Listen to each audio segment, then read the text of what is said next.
The doorbell rang at exactly midnight. James Wilson froze, champagne glass halfway to his lips, the cheap sparkling wine he'd bought to toast the new year with only himself for company. Who could possibly be at his door as the fireworks exploded across the city skyline? His 8-year-old daughter Emma had fallen asleep hours ago on the couch, exhausted from fighting to stay awake until midnight.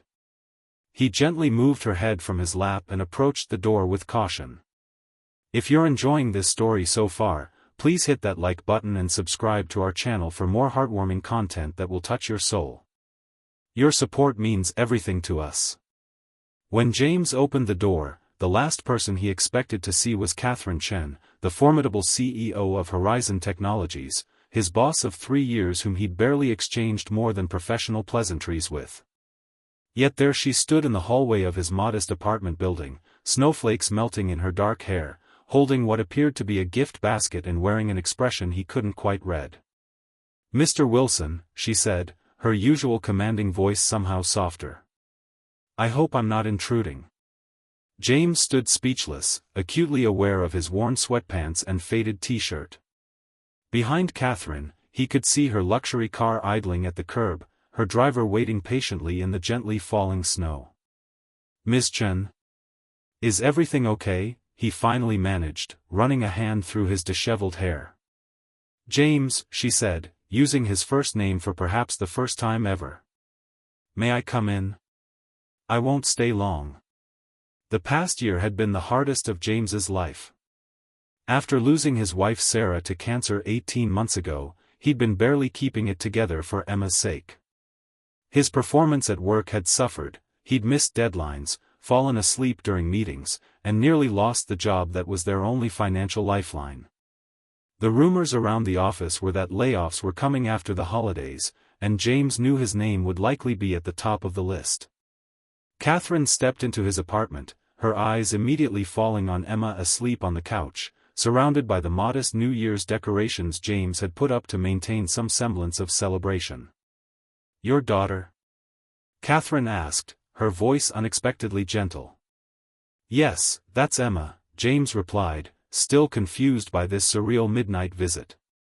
"She tried to stay up until midnight, but—" Katherine nodded, a strange expression crossing her face. Children should be allowed to dream, even when life gets difficult. James felt exposed, vulnerable. Katherine Chen was known throughout the company as brilliant but ruthless, a woman who had climbed to the top of the tech industry through sheer determination and an uncompromising work ethic. What could she possibly want with him on New Year's Eve? "I've come to apologize," Katherine said abruptly, setting the gift basket on his kitchen counter. "And to make you an offer." "An apology?" James echoed, bewildered. Katherine took a deep breath. "I received your performance review from your department head last week. It was not favorable." James's heart sank. So this was it, she was firing him personally, on New Year's Eve. A strange courtesy call before the official termination. "I understand," he said, trying to maintain his dignity. "I know my work hasn't been up to standard this past year. If you're here to tell me—" "I'm here," Katherine interrupted, "because I looked into your file more thoroughly. I discovered what you've been going through." Her eyes drifted back to Emma. "And I realized we've failed you as a company." James couldn't process what he was hearing. Katherine Chen, the CEO known for her exacting standards and zero tolerance for excuses, was standing in his apartment at midnight on New Year's Eve, apologizing? 3 years ago, Katherine continued, her voice taking on a quality James had never heard before, "I lost my husband in a car accident." The revelation hit James like a physical blow. Nothing in the company gossip, nothing in Katherine's public persona, had ever hinted at such personal tragedy. "I had no children to care for, but I understand grief," she said. "I understand how it consumes you, how it makes the simplest tasks feel impossible. The difference was, I owned the company. No one could fire me for taking the time I needed." James felt tears threatening at the corners of his eyes. He blinked them back, unwilling to break down in front of his CEO. The offer I mentioned, Katherine continued, opening the gift basket to reveal not the expected corporate-branded merchandise but rather a folder of documents. It's a new position. Special Projects Division, flexible hours, option to work remotely 3 days a week. Same salary, better benefits, including comprehensive childcare assistance. James stared at her, uncomprehending. I don't understand. You're talented, James. Your work before your loss was exceptional. The company needs people like you. But more importantly, people like you deserve the chance to heal without losing everything else in the process. Emma stirred on the couch, mumbling something in her sleep. Both adults glanced her way. Why? James asked, the single word containing all his confusion, suspicion, and fragile hope. Katherine's professional mask slipped further. Because 3 years ago, when I was drowning in grief, no one reached out a hand to pull me up. I had to claw my way back alone. And I promised myself that if I ever recognized that same drowning in someone else, I wouldn't just watch them struggle. The fireworks continued outside, casting colorful shadows through the thin curtains of James's apartment. In that moment, something shifted between them, not romance, not yet friendship, but understanding. Two people who had walked through the same dark valley, recognizing each other's scars. Happy New Year, James, Katherine said, turning toward the door. The position starts whenever you're ready. Take the weekend to think about it. Wait, James called as she reached for the doorknob. Would you like a glass of champagne? It's nothing fancy, but it's midnight, after all. Katherine paused, then smiled, a real smile that transformed her face. I'd like that very much. As James poured a second glass of the modest sparkling wine, he felt something he hadn't experienced in 18 months, hope. Not just for his career or financial stability, but for the possibility that the crushing loneliness of grief might eventually give way to connection again. Emma woke up just then, rubbing her eyes. Did I miss it?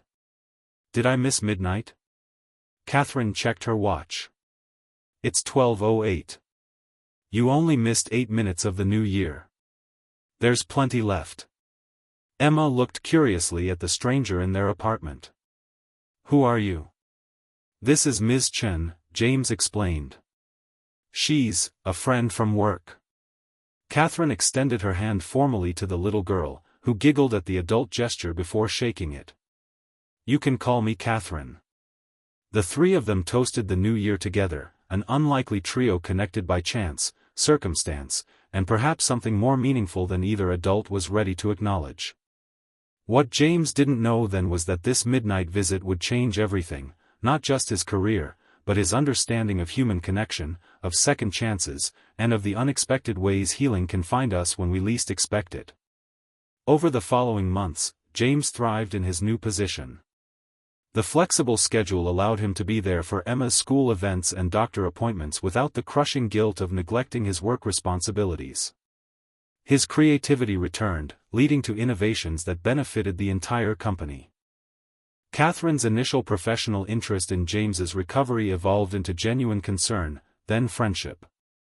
She began to join them occasionally for dinner, bringing books for Emma and engaging the bright child in conversations about science and technology that ignited the girl's imagination. By spring, rumors circulated through Horizon Technologies about the CEO's special interest in the widowed project manager. Some whispered about favoritism, others about romance. The truth was both simpler and more complex. Two people who had experienced profound loss were learning to trust again, to open themselves to possibility. Emma was the first to recognize what was happening. Dad, she said one evening after Katherine had left following their weekly dinner, I think Ms. Katherine likes you.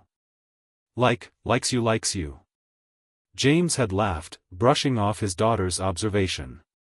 But later that night, alone with his thoughts, he admitted to himself that his feelings for Katherine had grown beyond gratitude or professional respect. Summer brought a company picnic where Katherine, normally reserved at corporate functions, spent most of the day with James and Emma, helping the little girl fly a kite and laughing more freely than anyone at Horizon had ever seen. A photograph from that day, Katherine and Emma with their kite, James looking at them both with undisguised affection, found its way to Katherine's desk, framed discreetly beside her computer. Their first official date happened in September, 9 months after that New Year's Eve visit. They went to dinner after Emma was safely with a babysitter, both nervous as teenagers. "I never expected this," Katherine confessed over dessert. "When I came to your door that night, I only wanted to right a wrong. To be the person I wished someone had been for me." "And now?" James asked, heart pounding. Katherine reached across the table, taking his hand. "Now I'm grateful every day for whatever courage or impulse made me knock on your door at midnight." By December, as another new year approached, Katherine had become a fixture in their lives. Emma adored her, and the feeling was mutual. The little girl had found in Katherine not a replacement for her mother. Sarah's memory remained honored and alive in their home, but another adult who loved her unconditionally. On Christmas Eve, with Emma finally asleep after the excitement of the holiday, Katherine and James sat together on his couch, the same one where Emma had slept that fateful New Year's Eve. "I have something for you," Katherine said, handing him a small wrapped package. "I'd like you to open it now, not on Christmas." Inside was a key. James looked at her questioningly. "It's to my house," she explained. "I'm not asking you to move in, not yet. But I wanted you to know you're welcome anytime. Both of you." James closed his hand around the key. "I have something for you too," he said. From his pocket, he withdrew a small velvet box. Katherine's eyes widened. "James. It's not what you think," he said quickly, opening the box to reveal not a ring but a delicate pendant. "It's too soon for that. But this belonged to Sarah. Before she died, she made me promise that if I ever found happiness again, I wouldn't let guilt hold me back. She wanted Emma to grow up in a home with love." Katherine took the pendant with trembling hands. "I can't accept this." "You can," James insisted gently. "Sarah would have liked you. She would have approved of how you've helped us heal." As Katherine fastened the necklace around her throat, tears glistening in her eyes, James realized how far they had all come from that midnight knock on his door. When New Year's Eve arrived again, exactly 1 year after their first encounter, they celebrated not in James's apartment but at Katherine's home, a gathering that included Emma, of course, but also friends from work, Katherine's family, and even some of Sarah's relatives who had remained close to James and Emma. At midnight, as the countdown finished and cheers erupted around them, Katherine turned to James. "A year ago tonight, I made the best impulsive decision of my life. Knocking on a subordinate's door at midnight?" James teased. "Most HR departments would have a field day with that." Katherine laughed. "Taking a chance on connection when it would have been easier to stay isolated. Opening myself to the possibility of pain because the alternative, missing out on you and Emma, would have been worse."